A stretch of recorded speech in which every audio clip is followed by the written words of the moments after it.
Senator Onyonka, yes. We have on several occasions spoken about the public debt issue, and you have quoted figures. I mean, at the moment, we're talking about an estimate of about 9.6 trillion shillings, so just about 400 billion shillings shy of the ceiling of 10 trillion. And Sammy, now, I can tell you right now, that money has gone up to 11 trillion. How so?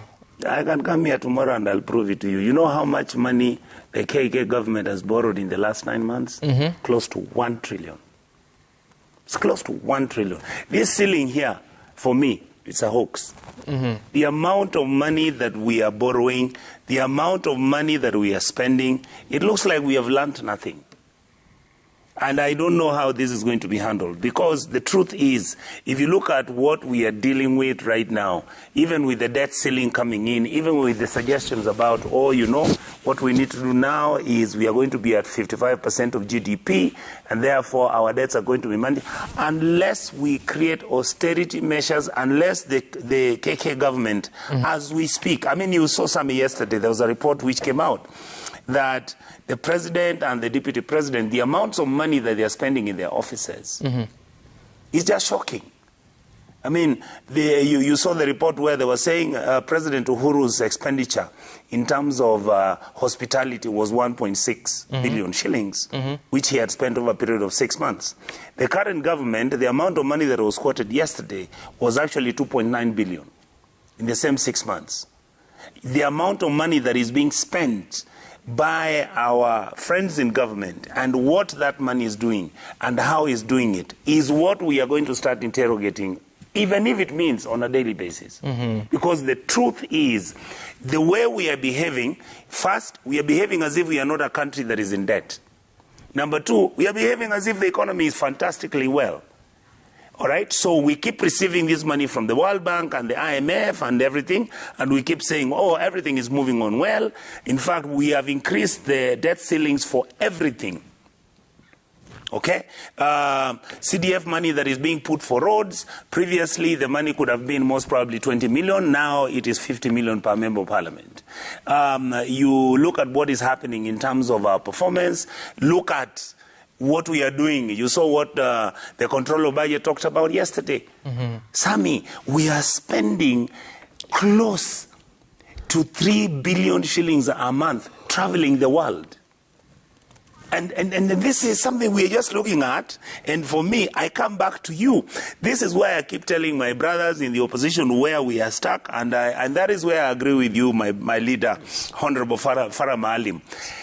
We need to start taking the government into check. We need to be, right now, in fact, the person who's conducting oversight is the media. That's why Moses is screaming at them. In the opposition, we are not doing the job we are supposed to be doing. Because the amount of money that is being spent, the amount of motorcades you see, the helicopters that you see that are flying all over the place, there's something wrong with the way we are managing our economics. And so, a debt anchor of 55%, I think you studied economics. Yes, I did. Right, so 55%, if, assuming that our GDP now is at 14 trillion shillings, of course, Ndindi Nyoro says it's at 16 based on projections. Yes. But even if you had to use that 16, 55% would be about just over 8 trillion shillings, which is still lower than our current debt. Yes. Where does that take us? Because now he explains that it's an anchor so that we'll be seeing how far away we are from 55, and then you adjust accordingly. Thank you. My worry, as I sit here, my worry is we are getting into more debt. Remember, the president has been announcing over and over and over. He has been talking and saying, you know, we are not going to be an administration that will be borrowing money. We are going to tax you. The money that we get from the taxes is going to enable us to start running government, and then we'll pay our debts, and we are going to do everything. What is happening right now? We are borrowing excessively. Number two, the second thing that is happening as we speak right now, if you look at how the government is structuring itself, and I was so happy, I saw it yesterday also when the president's chief economic advisor, David D, actually these days my GPS is David D.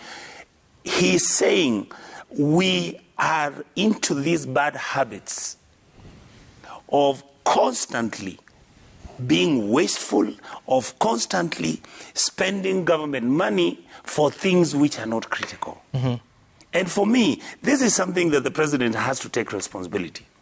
Because the truth is, Sammy, we are not changing anything from what was happening during the Uhuru government and what is happening right now. I don't see anything happening. And remember, there's something I'm worried about. Remember, there was fuel which we bought, and in 6 months we are going to be paying close to 1 trillion shillings.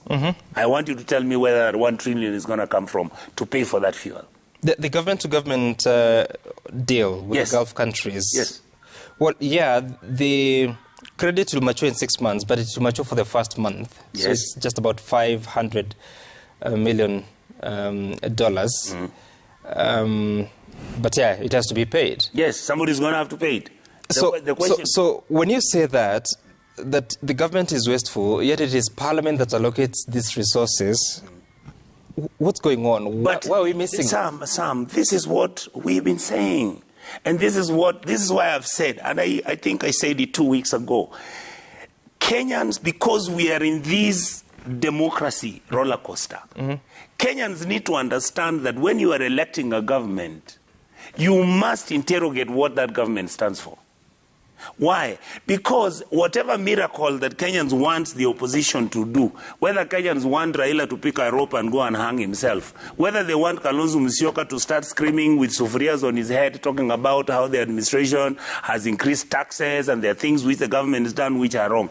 The truth is, this is the government in power. This is the government that Kenyans elected. This is the government that is running the show, and this is the government that is running this economy. So what we can do, because we don't have the numbers. In the Senate, we have a shortfall of about 6 senators. In the National Assembly, Speaker, how many? It's big, massive difference. It's massive. So our job, and this is what we must do in the opposition, our job is to constantly keep reminding ourselves that our job as the opposition is to keep telling Kenyans when things are going wrong. But we can also tell Kenyans when the government has done well. That is what this thing is about. This democracy is never meant for me to come on TV or to go out there in a public rally and keep saying the government has messed up, the government hasn't done anything. I'll give you an example. The government has been employing teachers. We don't know how many they are. We don't know their distribution. We don't know where they are. You come in. The government now is talking about certain things which it needs to do. We are demanding, I am going to start demanding, you cannot go and allocate 2.6 billion shillings to do water in Murang'a when in Kisii I don't have 200 million. Those are the issues we are going to start discussing about, because these taxes that we are being taxed, everybody is being taxed. So we are going to demand fairness, equity in the distribution of these resources, whether the resources are going to go to the county governments and whether the money is going to be equitably distributed.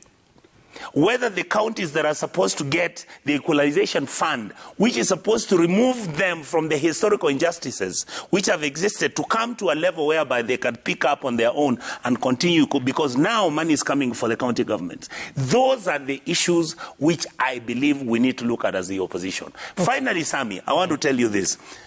My brother Farah Maalim has talked about it. Why is it that in the opposition we have not even started talking about a referendum to have electoral injustices sorted out, to make sure that the equity in the distribution? People are talking about this one man, one vote. Why are we fearing it? Let's discuss it. You can't have one constituency, which is Kiambu, having a registered number, Kiambu as a county, having a registered number of voters being, I'll give you an estimate, assuming there are 400,000. And then this county is given exactly the same amount of money with county X or Y, which has got a registered number of 120,000. It is unfair. Okay. Yeah, so these are the things as the opposition, because we must understand that the role of the democracy is not even to be hateful to the sitting government. In fact, the issue of members of parliament going to visit the president and talking with him about issues, according to me, all you need to do is call the party leader. If I wanted to go and visit President William Ruto, I'll just call Raila and tell him I'm going to see Ruto because there's 1 or 2 things I need to do. And once I'm done with the meeting, I'll then come and discuss with him. There is nothing wrong with meeting the president. All right. Yeah. But that doesn't mean you compromise our position right now as the opposition. Okay. Yes.